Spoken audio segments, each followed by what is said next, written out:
พี่ช้อนទិញដើមលម្អពីគេមកអ្នកនរគ្នាដែលដឹងថាការបំបែកវាពេលខ្លះស្រួលទេតែក៏វាទៅតាមប្រភេទនៃដើមឈើដែលយើងទិញមកដែរថ្ងៃនេះខ្ញុំមកបំបែកដើមកាក់លេងដោយសារប្រហែលថ្ងៃមុនហ្នឹងខ្ញុំមើលវីដេអូបងមួយនោះគាត់និយាយថារបស់អីក៏ដោយដែលយើងទិញមកគឺវាអត់កងទេថ្ងៃណាមួយគឺវានឹងខូចអញ្ចឹងបើយើងយកមកបំបែកបានគឺយើងបំបែកទៅវាបានកូនច្រើនហើយយើងបានដាក់តាំងល្អស្អាតទៀតហើយថ្ងៃនេះខ្ញុំមានថូចំនួន2ដំបូងថាដាក់ថូចាស់តែដល់ពេលហើយបងស្រីខ្ញុំគាត់ទៅមើលទៅឃើញមានថូមួយទៀតទុំទិញមកដោយសារថូហ្នឹងគឺអត់មានប្រហោងហើយពួកប្រភេទដើមនេះគឺវាចូលចិត្តទឹកអញ្ចឹងយើងដាក់វាក៏បានដែរខ្ញុំហើចាស់ហើយអស់ហើយមកខ្ញុំ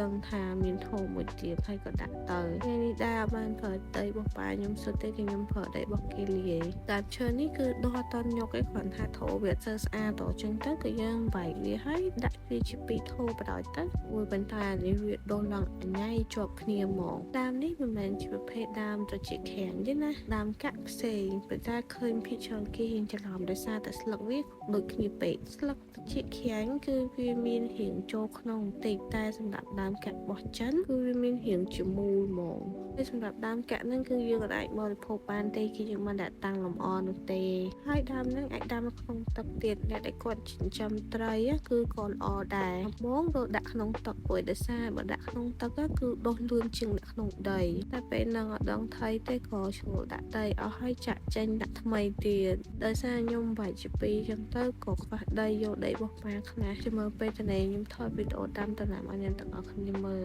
ព្រោះអីថ្ងៃនេះខ្ញុំបានទៅសារហើយទិញ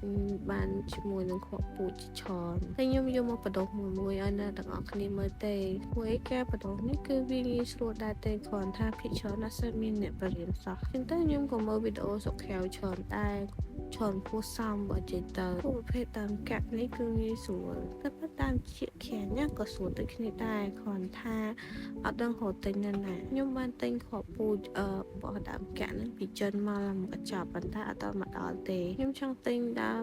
ជាខាំងដើម្បីយកមកដាំខ្លួនឯងទិញគ្រាប់មកប៉ុន្តែអត់សូវសម្បូរសោះហ្មងតែជាមួយខ្ញុំសាកដើរហូមើលទៀតសិនលោកមានពួកអីដើមហ្នឹងគឺវាល្អប៉ុន្តែពេលខ្លះច្រឡំគ្នា